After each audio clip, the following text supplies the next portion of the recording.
नमस्कार दोस्तों, स्वागत है आपका अपना ही यूट्यूब चैनल टुडे एग्जाम पर। दोस्तों आज है आपका 3 जुलाई 2024 और आज जो है आपका CHSL का एग्जाम है। फर्स्ट शिफ्ट की एग्जाम समाप्त हो गई है। फर्स्ट शिफ्ट के एग्जाम में जीके जीएस के सेक्शन से जो भी प्रश्न पूछे गए सभी 100% ओरिजिनल प्रश्नों के साथ साथ important point two point extra fact दूंगा जो आने वाले सभी एग्जाम में कंप्यूटर स्क्रीन के अंदर ही नज़र आएंगे और आते आए हैं।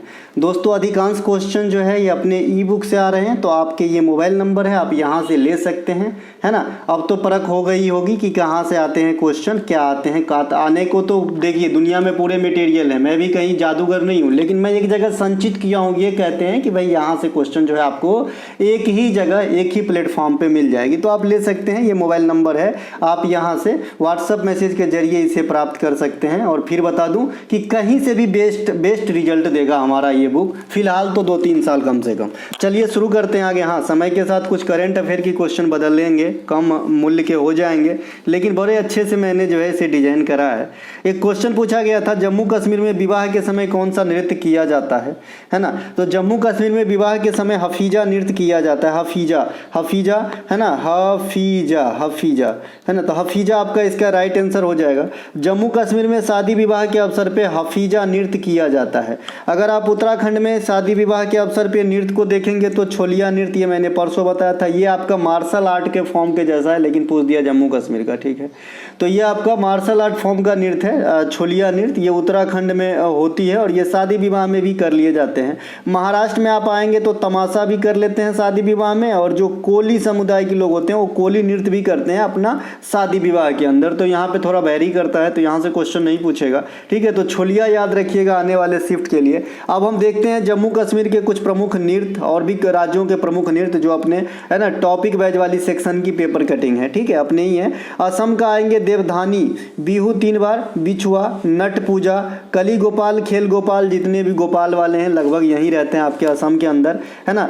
तबल चुंगली और एगो है थबल चुंगवा, ये दोनों अलग अलग है। एगो तबल चुंगली है और एगो थबल चुंगवा है। नाम से 2 बार 3 बार बोलेंगे तो कंफ्यूज हो जाएंगे। तो जो थबल चुंगवा है ये मणिपुर के हैं और जो तबल चुंगली है ये असम के हैं। दोनों बात ध्यान रखेंगे, ठीक है। ओजापाली नृत्य है ना, ये भी पूछा जाता है। ये कुछ जो आपको आराम से किसी जो बहुत प्रचलित किताब है जैसे लूसेंट वगैरह जिसमें आराम से न मिल पाए वैसा नृत्य आजकल एग्जामिनर टारगेट पे रखता है, ठीक है।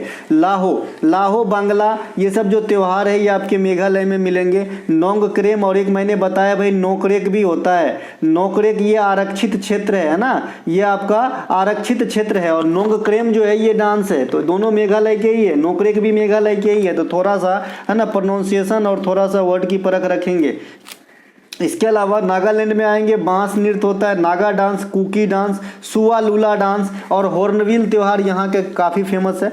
मिजोरम में आएंगे चिराव नृत्य, खुल्लम, चैलम, ये सब आपके कहाँ पे मिलेंगे, मिजोरम के अंदर मिलेंगे। मिजो भी होता है, मिजो फेस्टिवल। भूतकोला आज कर्नाटक से पूछा है, आपका कौन सा पूछा है भाई, यक्षगान। तो इसी पन्ना से 2 क्वेश्चन है। अभी जम्मू कश्मीर में हम चलेंगे तो यक्षगान है ये। इसके अलावा सुग्गी, कुनीथा, हुट्टारी, भूतकोला, करगा, लंबी और उगादी भी लिख लीजिएगा फेस्टिवल में। ये कर्नाटक में मनाए जाते हैं। उगादी आपका जो बच्चे सोच रहे हैं आंध्र प्रदेश और तेलंगाना, सही सोच रहे हो बेटा, तो आपका कर्नाटक में भी मनाया जाता है इन दोनों के अलावा, ठीक है। तेलंगाना में आएंगे बोनालू बतुकम्मा काफ़ी पूछा जाता है, मेदराम जात्रा और गुसादी लोक नृत्य। मैंने बताया भाई गुसादी लोक नृत्य में अगर तेलंगाना ऑप्शन में न रहे तो आंध्र प्रदेश भी रहेगा।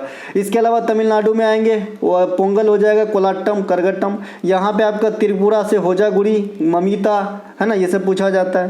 मध्य प्रदेश से 13 ताली, गिरिडा है ना। इसके अलावा एक आपका फूलपति, ये राय नृत्य, जवार नृत्य, मटकी नृत्य, सेला भदोनी, जवारा, ये सब पूछा जाता है। उत्तर प्रदेश से चरकुला आएंगे, है ना। इसके बाद लठमार, होली भी उत्तर प्रदेश से ही आएंगे। इसके अलावा जम्मू कश्मीर में ये हफीजा पहला वाला है। रौफ, डोंगरी, कूडो, ये सब आएंगे। बच्चा नगमा, ये भी पूछा जाता है, बच्चा नगमा ध्यान रखेंगे। इसके अलावा हिक्कत भी मध्य आपका जम्मू कश्मीर में ही होता है। चलते हैं आगे। अगला प्रश्न आपसे मैं थोड़ा सा फैक्ट और रखा हूँ। मणिपुर में जो याओसांग फेस्टिवल होता है होली के जैसा, इसके अवसर पे थबल चुंगवा होता है। दुर्गा पूजा के अवसर पे बिहार में झिझिया नृत्य होती है। बारिश आने के उद्देश्य से बिहार में की जाने वाला नृत्य जट जटिन है ना। पश्चिम बंगाल में चेचक रोग से रोकथाम के लिए की जाने वाला नृत्य ब्रीटा डांस है। ब्रीटा आज सवेरे वाली वीडियो में बताया था। ब्रीटा एक आइलैंड भी है जो कहाँ पे है, लक्षद्वीप में है। राष्ट्रमंडल खेल में पहला गोल्ड मेडल जीतने वाली महिला, कितने दिन बताया हूँ, सभी बच्चे आज लाइक करेंगे और बोलेंगे रूपा उन्नी कृष्ण कृष्णन, कम से कम 3 बार तो प्रैक्टिस सेट में जरूर किया दिया हूँ, है ना। तो रूपा उन्नी कृष्णन। राष्ट्रमंडल खेल में प्रथम स्वर्ण पदक जीतने वाले पुरुष मिल्खा सिंह साहब, जो हमारे बीच नहीं है। मिल्खा सिंह की प्रमुख पुस्तक जो आपके एग्जाम में आता है, इनका नाम क्या है? The race of my life. क्या नाम है? The race of my life, है ना। माई लाइफ वाला कई सारे किताब है, the race of my life, my life in difficulty, है ना, लॉन्ग वॉक टू फ्रीडम, है ना। ये सब बहुत सारे किताब है लाइफ वाला।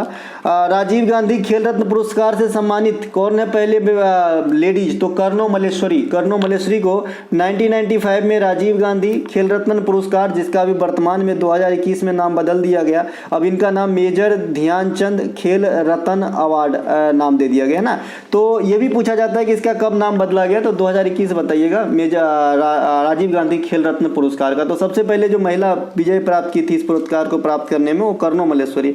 ओलंपिक खेल के अंदर पदक जीतने वाली प्रथम महिला भी कर्णो मल्लेश्वरी है। 2000 ईस्वी में सिडनी ओलंपिक में वेट लिफ्टिंग से ये संबंधित है, ब्रॉन्ज मेडल प्राप्त की थी व्यक्तिगत रूप से। लगातार 2 ओलंपिक में पदक जीतने वाली भारतीय महिला पीवी सिंधु। देखिए अब तक ओलंपिक में, है ना, 7 महिलाओं ने कुल 8 पदक प्राप्त किया है। तो सभी महिला सिंगल, लेकिन पीवी सिंधु 2 मेडल प्राप्त किए ओलंपिक में, 2 बार अलग अलग ओलंपिक में। इनके अलावा ओलंपिक में व्यक्तिगत पदक जीतने वाले प्रथम भारतीय केडी जाधव 1952 कुश्ती ओलंपिक में, कुश्ती में, और ये आपका हेलेंसिकी के अंदर ये ओलंपिक करवाया गया था। इसके अलावा ओलंपिक में स्वर्ण पदक जीतने वाले प्रथम भारतीय अभिनव बिंद्रा 2008 में बीजिंग में शूटिंग खेल में जीते थे 10 मीटर वाला में। ओलंपिक में रजत पदक जीतने वाले प्रथम भारतीय राजवर्धन सिंह राठौड़ 2004 एथेंस ओलंपिक में निशानेबाजी में ही प्राप्त किए थे इन्होंने भी, है ना, मेजर राजवर्धन सिंह राठौड़, है ना, व्यक्तिगत रूप से रजत यानी चांदी जीते थे। अंडर 20 चैंपियनशिप जीतने वाली प्रथम भारतीय महिला अंतिम पंघाल, इनका नाम है अंतिम पंघाल। एगो अमित पंघाल भी है, ठीक है, एगो अंतिम पंघाल भी है। तो जो अंतिम पंघाल है ना, वो महिला है, ठीक है। और ये अंडर 20 चैंपियनशिप जीतने वाली प्रथम भारतीय महिला, एक बार नहीं 2 बार जीत गई।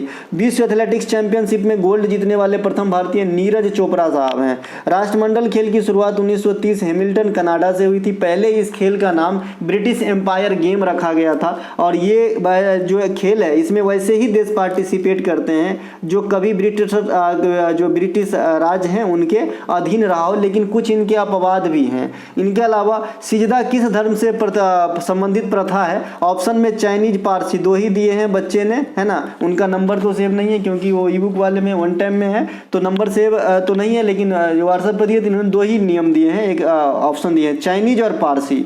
आज अधिकांश क्वेश्चन वही दिए हैं, तो इसमें पारसी हो जाएगा।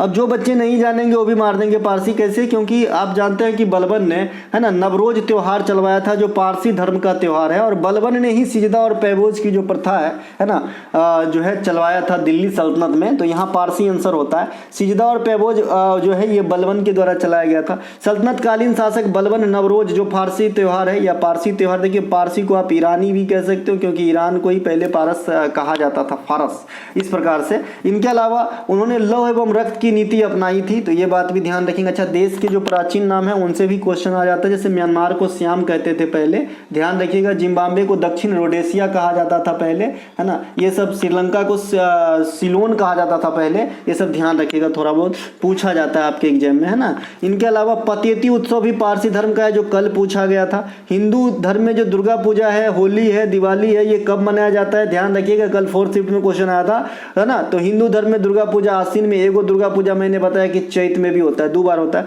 दिवाली का त्यौहार, छठ का त्यौहार, दोनों कार्तिक महीना में होता है। छठ बिहार का सूर्य भगवान की पूजा है और ये 4 दिनों तक होती है।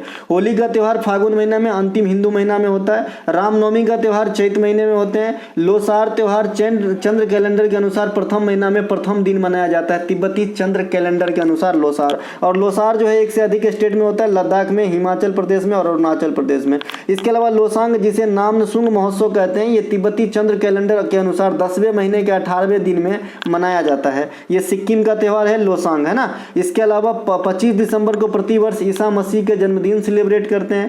गुड फ्राइडे के तीसरे दिन हम ईस्टर नामक त्यौहार मनाते हैं और यह ईस्टर खुशी का त्यौहार है ईसाई धर्म में। इनके अलावा जैन धर्म के त्यौहार है प्रमुख पर्युषण।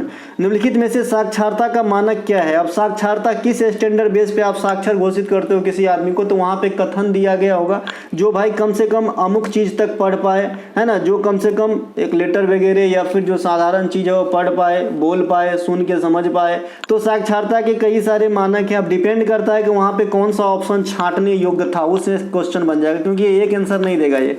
इनके अलावा भारत के उत्तरी मैदान में जो जलोढ़ मिट्टी है उसे क्या कहते हैं, पुराने वाले को, ओल्ड वाले को तो बांगर, आज सवेरे भी कराया था, हम सवेरे वाले क्लास में जाके देखिए, अभी 1 घंटे ही हुआ है पोस्ट किए हुए, है ना। देखिए जलोढ़ मिट्टी भारत में सबसे अधिक पाए जाने वाली मिट्टी है। मैंने मिट्टी के सभी प्रोसेस बता दिए हैं, किससे किसका निर्माण होता है, कौन से कितने उपजाऊ होते हैं, कौन से कितने परसेंटेज इंडिया में पाए जाते हैं। ठीक है मेरे भाई, तो मिट्टी से कल भी क्वेश्चन आया था और कहीं ना कहीं आज भी आया, तो आगे भी आएगा। तो मिट्टी को आराम से देख लीजिएगा, आराम से दिया गया आपको सारे मटेरियल में। ठीक है, देखिए मिट्टी जो है, ये जलोढ़ मिट्टी जो है, इसका निर्माण होता है आपका किस प्रक्रिया से, तो नदियों के द्वारा जो अपर्दित मटेरियल होता है, अपर्दित जो मटेरियल होता है, मिनरल्स होता है, उनके द्वारा ही निर्माण होता है जलोढ़ मिट्टी का। ठीक है भाई, मिट्टी का जो निर्माण होता है जलोढ़ वाली का, ये नदियों के अपर्दन से होता है, जो बाढ़ या अन्य प्रोसेस से बहाकर लाते हैं। ठीक है, अब ये बांगर और खादर कैसे बनता है इसको भी बताया था कि मान लीजिए आज आप 2024 में जो नदी की बहाव है कुछ इस प्रकार है, मान लीजिए कि 2025 में ये वाला बहाव कुछ ऐसा हो गया, है ना, 2025 में ये वाला बहाव कुछ ऐसा हो गया, तो ये वाली जो एरिया छूट गया, जो अभी हाल में ही इस पे नदियों का मिनरल नहीं पाटा गया है, तो ये क्या बन गया, ये बन गया बांगर। ठीक है, और ये वाला जिधर पहले नहीं पड़ा था और अब पड़ गया नया वाला मिनरल्स, तो ये हो गया आपका खादर, है ना। तो भाई जहाँ नदी की मिनरल्स आ जाते हैं, है ना, उस साल तो वो नवीन हो जाता है, तो उसे हम खादर कह देते हैं, और जहाँ नहीं जा पाता है उसे हम बांगर कह देते हैं। ये बहुत उपजाऊ मिट्टी होते हैं और इंडिया में लगभग 44% भूभाग पर यह मिट्टी है, खास करके गंगा बेसिन में ये बहुत ज़्यादा पाया जाता है। उत्तर भारत में तो ज़्यादा यही मिट्टी है और ये काफ़ी उपजाऊ होती है सभी फसलों के दृष्टिकोण से। इनके अलावा भारत में गंगा नदी की बेसिन सबसे बड़ी बेसिन है, ये भी क्वेश्चन आनन फानन में आ जाती है, और मैंने सवेरे ही किया है कि भाई बेसिन और राज्यों से बहना ये दोनों अलग अलग बात है।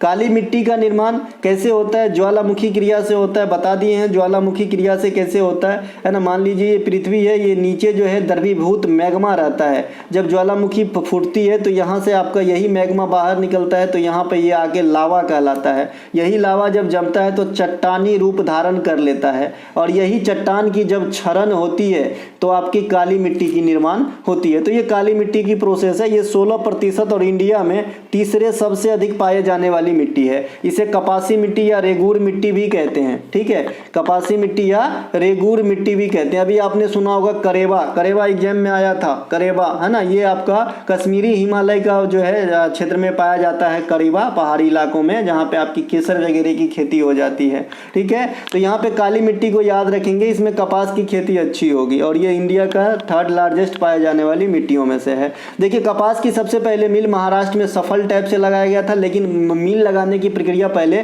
कोलकाता में भी स्टार्ट की गई थी। लाल मिट्टी, यह भारत में दूसरे सबसे अधिक मिट्टी है जलोढ़ मिट्टी के बाद। अब लाल मिट्टी कैसे बनते हैं, तो अभी आपने देखा चट्टान के क्षरण से काली मिट्टी भी बनते थे, लेकिन कौन से चट्टान, तो बेसाल्ट चट्टान, है ना। अब यहाँ पे ग्रेनाइट चट्टान अगर क्षरित होते हैं तो लाल मिट्टी का निर्माण होता है। ठीक है, इसके अलावा एक है लेटेराइट मिट्टी। लेटेराइट मिट्टी आपको पहाड़ी इलाके में मिलेगा, खास करके पूर्वी भारत के मेघालय पहाड़ी इत्यादि क्षेत्र में लेटेराइट मिट्टी मिलेगा, और भी जगह मिलता है। इस मिट्टी का निर्माण जो है वर्षा के कारण होती है, और वर्षा क्या करती है कि जो मिट्टी में जो भी आपका मिनरल्स वगैरह है, उपजाऊ गुण है, इसे रिस करके बहुत नीचे भेज देता है। इस प्रक्रिया को आप निक्षालन कह सकते हो, लीचिंग कह सकते हो। तो इस प्रक्रिया से जो मिट्टी बच जाती है, जो कम उपजाऊ होती है, उसे लेटेराइट कहते हैं। इसमें आपके काजू इत्यादि की खेती की जाती है। ठीक है भाई, इसके अलावा जनगणना 2011 के अनुसार सबसे कम जो है आपका पॉपुलेशन पूछा गया है सिक्किम। बहुत सा लल्लू सा क्वेश्चन पूछ दिया, ये 2 नंबर फ्री का देके गया, है ना। इनके अलावा आने वाले शिफ्ट के लिए सबसे अधिक घनत्व और सबसे लिंगानुपात पे काम करेंगे और साक्षरता पे काम करेंगे, इन तीनों पे काम करेंगे।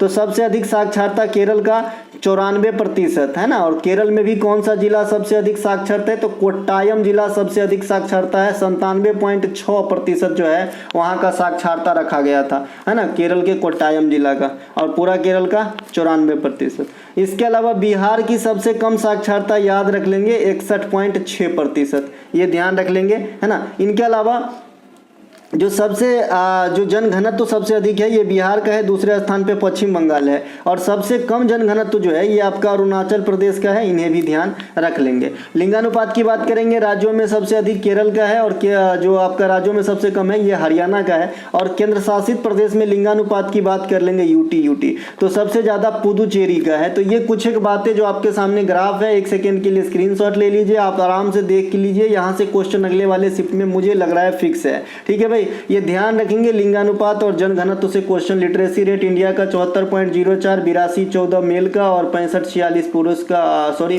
फीमेल का, है ना। तो ये तो आपको याद ही होगा। डेकेडिकल ग्रोथ 17.64 है। अगर फर्टिलिटी रेट पूछे तो 2.3 से 2.2 के बीच में जो भी ऑप्शन रहेगा मार दीजिएगा, ठीक है। और अगर फर्टिलिटी रेट में क्वेश्चन घुमा के पूछ देता है कि 2021 के अनुसार इंडिया की फर्टिलिटी रेट क्या है, तो आप अंदाजा लगा सकते हैं कि 2011 में 2.3 या 2.4 है। तो ये थोड़ा सा घटेगा ही, क्योंकि लोग जागरूक हो रहा है, तो जो जनसंख्या ग्रोथ है वो कहीं ना कहीं अंकुश तो लगा है। तो इससे कम जो ऑप्शन रहेगा वो मारेंगे, क्योंकि 2011 से 2021 10 साल हो गए और 10 साल में लोग जागरूक तो हुए हैं। ठीक है भाई, तो ये सब थोड़ा दिमाग लगाना पड़ेगा। फर्टिलिटी रेट मतलब जो है इस प्रकार से क्वेश्चन भी आए हैं पास्ट में 2021 के अनुसार, है ना।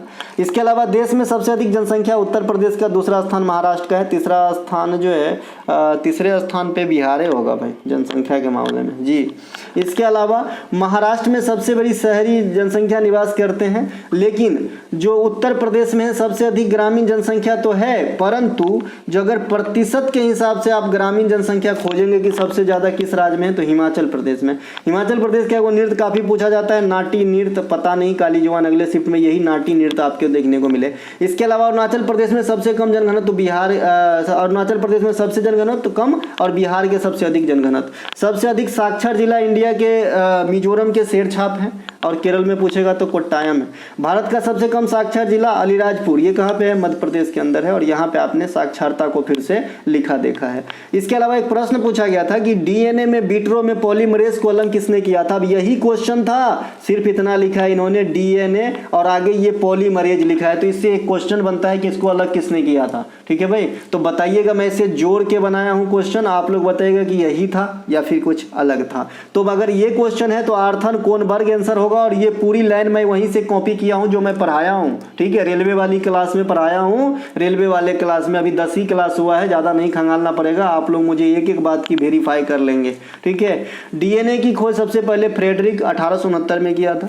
डीएनए की डबल हेलिक्स मॉडल जो होता है ना, कुछ इस प्रकार से नहीं रहते क्या, इस प्रकार से, और यहाँ पे ना कट्टिस रहते हैं इस प्रकार से, है ना। तो जो ये डबल हेलिक्स मॉडल है ना, इनके खोज जो है वाटसन एवं क्रिक के द्वारा किया गया था। बाद में कब 1953 के दौरान किए थे। इनके अलावा डीएनए की मदद से आप क्या क्या पता लगा सकते हैं, माता पिता, चोर उचक्का, बलात्कार, ये सब का भी पता लगा सकते हैं। डीएनए में क्या क्या पाया जाता है, एडिनिन, गुआनिन, साइटोनिन, थाइमिन, ये भी पाया जाता है भाई। ये भी यहाँ से भी क्वेश्चन आएंगे, सीजीएल के अंदर आते हैं ये सब क्वेश्चन की निम्नलिखित में से डीएनए में कौन सा नहीं पाया जाता है, डीएनए में और आरएनए में क्या डिफरेंस है ना। आप लोगों के लिए छोड़ता हूँ, इन्हीं में से खोजिएगा कि क्या डिफरेंस है। इनके अलावा डीएनए को क्या कहते हैं, डाईऑक्सी राइबोन्यूक्लिक एसिड, और आरएनए को कहते हैं राइबोन्यूक्लिक एसिड। इसमें सिर्फ डाई लग जाता है, बाद में की सेम ही रहता है। इनके अलावा आनुवांशिकता की मूल इकाई क्या होती है, तो लोग डीएनए मार देते हैं, नहीं, आनुवांशिकता की मूल इकाई में जीन आंसर करना है। जीन शब्द का प्रयोग सबसे पहले जोहानसन ने किया था। आनुवांशिकता का पिता किसे कहते हैं, ग्रेगरी मेंडल को, और मेंडल ने अपने प्रयोग के लिए मटर के पौधे का इस्तेमाल किया था। मटर के पौधे में कौन सा कीड़ा होता है, राइजोबियम नामक जीवाणु होता है ना, बैक्टीरिया होता है, जो क्या करता है, नाइट्रोजनीकरण, स्थिरीकरण या नाइट्रोजनीकरण में भाग लेते हैं, है ना, एजोटोबैक्टर भी लेते हैं, ध्यान रखेंगे। पंचवर्षीय योजना संबंधित स्टेटमेंट आया था भाई, पंचवर्षीय योजना से संबंधित एक एक फैक्ट दे दिया हूँ, कोई भी क्वेश्चन इससे बाहर नहीं आवेगा। पंचवर्षीय योजना की शुरुआत 1951 में हुई थी, 12 पंचवर्षीय योजना बनी टोटल। अधिकांश पंचवर्षीय योजना में किस चीज को टारगेट किया गया, आत्मनिर्भरता को। करीब 7 पंचवर्षीय योजना की ये कॉमन टॉपिक है, आत्मनिर्भरता, ये भी अलग से क्वेश्चन पढ़ा दिया हूं। ठीक है मेरे भाई, कि भाई अधिकांश पंचवर्षीय योजना में किसको टारगेट किया गया, उद्देश्य रखा गया, क्या शामिल रहा, तो आत्मनिर्भरता। सबसे कम समय के लिए 5वीं पंचवर्षीय योजना 1974 से, है ना, आपका 1978, है ना, इस प्रकार से। और इसमें काफ़ी उथल पुथल आया, जनता पार्टी की भी सरकार बनी, मोरारजी देसाई साहब की। 1966 से 1969 तक वार्षिक योजना बने, अर्थात यहाँ पे 5 ईयर प्लान नहीं बनाए गए, तो इसे क्या कहते हैं, योजना अवकाश का काल। इनके अलावा पंचवर्षीय योजना आयोग के द्वारा बनाया तो जाता था, लेकिन अंतिम रूप से लागू करवाने की जिम्मेवारी किसकी थी? राष्ट्रीय विकास परिषद की। योजना आयोग कैसा संवैधानिक है कि गैर संवैधानिक? तो गैर संवैधानिक। स्थापना कब हुई थी? 1950 में। टर्मिनेशन कब हुई? 2015 में। इसके जगह पे क्या आ गया? नीति आयोग। नीति आयोग में प्रथम अध्यक्ष और उपाध्यक्ष और सचिव, माफ कीजिएगा, अध्यक्ष, उपाध्यक्ष और सीईओ। तो अध्यक्ष तो पीएम ही होते हैं, तो जब से बने तब से मोदी साहब ही पीएम है। इसके अलावा उपाध्यक्ष अरविंद पनघरिया, जो वर्तमान में आर्टिकल 280 से याद कीजिए क्या होता है, वित्त आयोग में 16वें वित्त आयोग के अध्यक्ष बनाए गए हैं। और सीईओ प्रथम बनी थी सिंधु श्री खुल्लर मैडम, ठीक है। तो यही एकमात्र महिला अब तक जो है नीति आयोग में सीईओ है, अभी वर्तमान में BVR सुब्रमण्यम साहब है।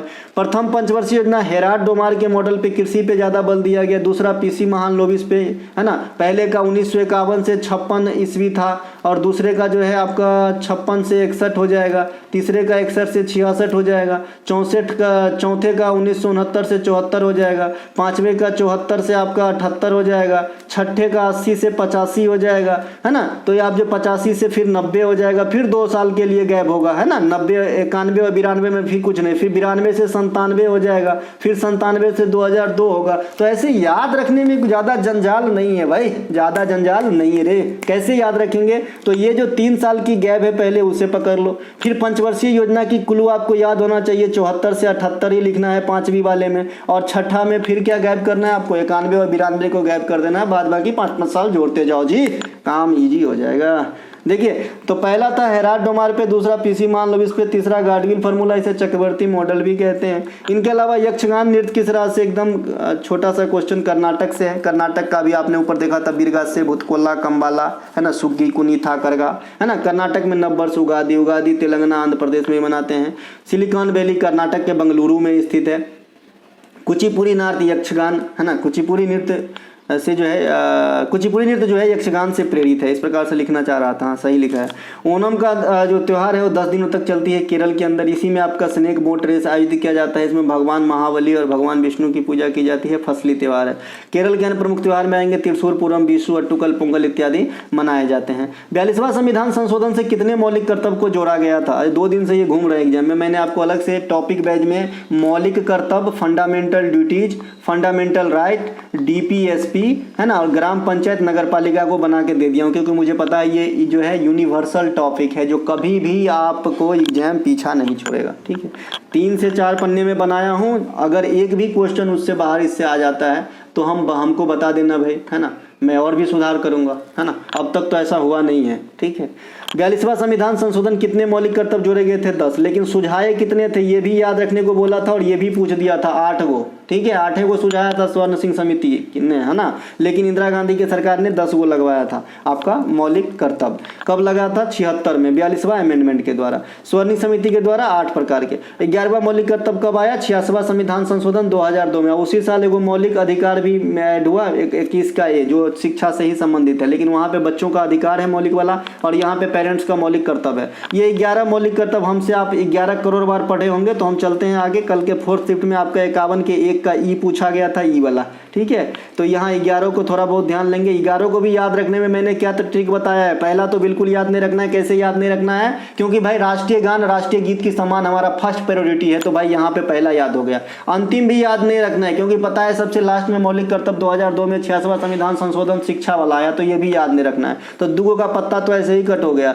दूसरा, अभी हम राष्ट्रगान की गुणगान गए हैं, तो भाई अब कोई ना कोई ऐसा वाक्य, कोई ना कोई ऐसा चीज जो हमें राष्ट्र भावना की प्रेरित करता है, मतलब उत्साहित करता है, तो उनको भी याद रखेंगे। तीसरा जो है एकता, अखंडता, संप्रभुता, ये घर को भी बढ़िया रखने में इसी का योगदान है, और पूरे देश को भी बढ़िया रखने में इसको हमेशा बनाए रखा जाना चाहिए, तो ये याद रख लेंगे। चौथा क्या है? देश सेवा में कोई भी जरूरत पड़े तो हमें तत्पर रहना चाहिए। जैसे घर में एक भाई से झगड़ा भी हुआ रहेगा, अगर दूसरे भाई को कोई आंख दिखाता है तो आ जाते लाठी लेके, तो ऐसे ही तैयार रहना चाहिए कि देश सेवा में कभी भी जरूरत पड़े ना तो हम तैयार हैं, ठीक है भाई। तो ऐसे आप याद कर सकते हो जी, थोड़ा सा इंटरेस्ट लेके देखिए, है ना, तो आपको सब कुछ हो जाएगा पढ़ाई के अंदर। मैं तो ऐसा फील किया है ना। मौलिक कर्तव्य रूस के संविधान से लिए गए हैं, भाग 4 में, और आर्टिकल 51 के ए में रखे गए हैं। हाँ, ये बात अलग है कि एग्जाम हॉल की प्रेशर थोड़ा सा अलग होता है। आता हुआ क्वेश्चन भी एक आध जो है वहाँ पे शून्य हो जाता है, ये तो मैंने भी झेला अपने समय में। देखिए, कथकली नृत्य का संबंध किस राज्य से है? केरल से है, ये पूछा गया था। अभी चलिए हटाते हैं इसको। इसके अलावा शास्त्रीय नृत्य जो 8 है, इसको जरूर देख लीजिए। 8 है आपका भरतनाट्यम तमिलनाडु, कुचिपुड़ी आंध्र प्रदेश का है ना, भरतनाट्यम तमिलनाडु का, इसे शादी रट। अच्छा, यहाँ से बहुत सारी चीज बता देते हैं, काम आ जाएगी। देखिए मोहिनीअट्टम को आप जादूगरनी का नृत्य कहते हो, इसमें सिर्फ महिला भाग लेती है, फीमेल प्रधान नृत्य है और केरल की है, भगवान विष्णु की आराधना की जाती है। 8 शास्त्रीय नृत्य भरतनाट्यम में काफ़ी पॉपुलर है, इसे सादीरट्टम कहते हैं। अभंग, त्रिभंग, संभंग इसके शारीरिक हाव भाव है। अलीरप्पू, जाति स्वरम, शब्दम, तिल्लाना ये नृत्यों का फॉर्म है ना। इनके अलावा ये एकल महिला नृत्य है, इसे अग्नि नृत्य भी कहा जाता है। नाट्यशास्त्र और आपका अभिनय दर्पण से ये प्रेरित है ना। इसके अलावा जो कुचिपुड़ी है ये आंध्र प्रदेश में सिद्धेंद्र योगी के द्वारा बढ़ाया गया, लेकिन गुरु वेम्पति सत्यम और लक्ष्मी जो है लक्ष्मी नारायण ये भी इनमें काफ़ी काम किए थे, है ना। वेदांतम सत्यनारायण माफ़ कीजिएगा। इनके अलावा मोहिनीअट्टम बता ही दिए थे। कथकली अभी अभी आ ही गया। मणिपुरी मणिपुर का है, इसमें भी ज़्यादा कुछ नहीं, लेकिन सबसे ज़्यादा क्या है कि इसमें लास और तांडव दोनों का भाव देता है ये, है ना। लास और तांडव दोनों का भाव देता है। राधा कृष्ण की प्रेम प्रसंग होती है। जगोय और चोलम ये दो इनके पार्ट होते हैं और इसमें कलाकार दर्शकों से नैना नहीं मिलाते हैं। इनके अलावा जो आपका कुचिपुड़ी है इससे वो भामा कल्पम नाट्य का संबंधित है, ये भी याद रखिएगा। ओडिशा का जो है आपको गुफा में मिल जाएगा, उदयगिरी के केव में इसके वर्णन मिल जाएंगे। देवदासी परंपरा से निर्मित नृत्य है, वैसे देवदासी परंपरा से 4 गो शास्त्रीय नृत्य निर्मित है 8 गो में से, ठीक है। कथक उत्तर भारत के है, इस हिंदू कला के साथ साथ इस्लामी कला का समावेशन भी देखने को मिलेगा।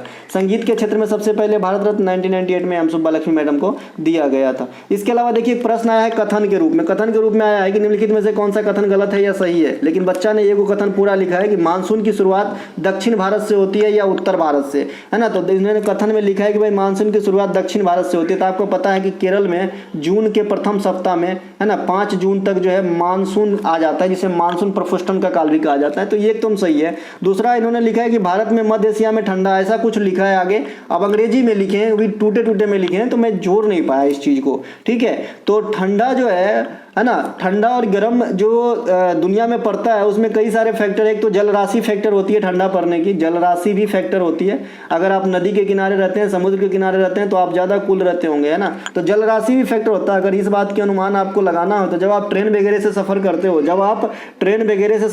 हो, और ट्रेन जब किसी ब्रिज पे चढ़ती है ना, और ब्रिज का दोनों पोर्शन जैसे खुला रहता है और ये ब्रिज नीचे पानी अगर भरा हो और खास करके जो रनिंग पानी हो, चलता हुआ पानी हो, तो आप अलग एक ठंडा खिड़की के पास फील करोगे, ठीक है। तो इतना ही समय में इतना ठंडा, तो जो परमानेंट रहेगा तो कुछ ना कुछ तो असर पड़ेगा ना जी। इसके अलावा हम सीधे आते हैं मेन तत्व पे, जो ठंडा गर्म डिसाइड होता है। सबसे पहले भूमध्य जो रेखा है, जो पृथ्वी के बीचों बीच खींचा गया, विषुवतीय रेखा, भूमध्य रेखा या प्राइम मेरिडियन रेखा भी कह देते हैं, 0 डिग्री, है ना।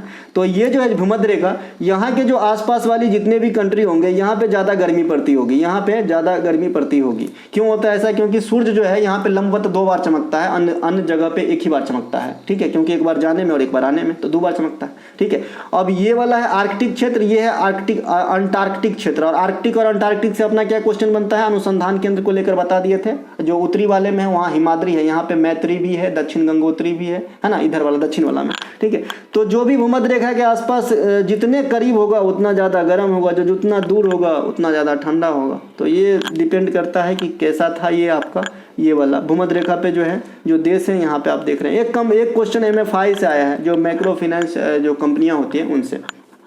बच्चे सीधे लिखे हैं 150 करोड़ पैसा या 100 करोड़ पैसा। अब मैं इससे क्वेश्चन नहीं डेवलप कर पा रहा हूँ यार, है ना। बताइए भैया ये क्या क्वेश्चन है ना। 150 करोड़ पैसा लिखे हैं, 100 करोड़ पैसा लिखे हैं। MFI जो है कम आय वाले परिवार को लोन देती है, इसको रेगुलेट RBI करता है ना। ये कम ब्याज दर पे लोन देती है। ये सब जो है इनकी बात है। हम मिलेंगे अगले वीडियो में, तब तक के लिए जय हिंद। जो भी क्वेश्चन 2-3 छूटे हुए हैं, 4 जो मिल जाएंगे तो अगले शिफ्ट में, या कल जो हम लास्ट शिफ्ट वाला अगले दिन आता है तो उसमें ऐड कर देंगे, ठीक है।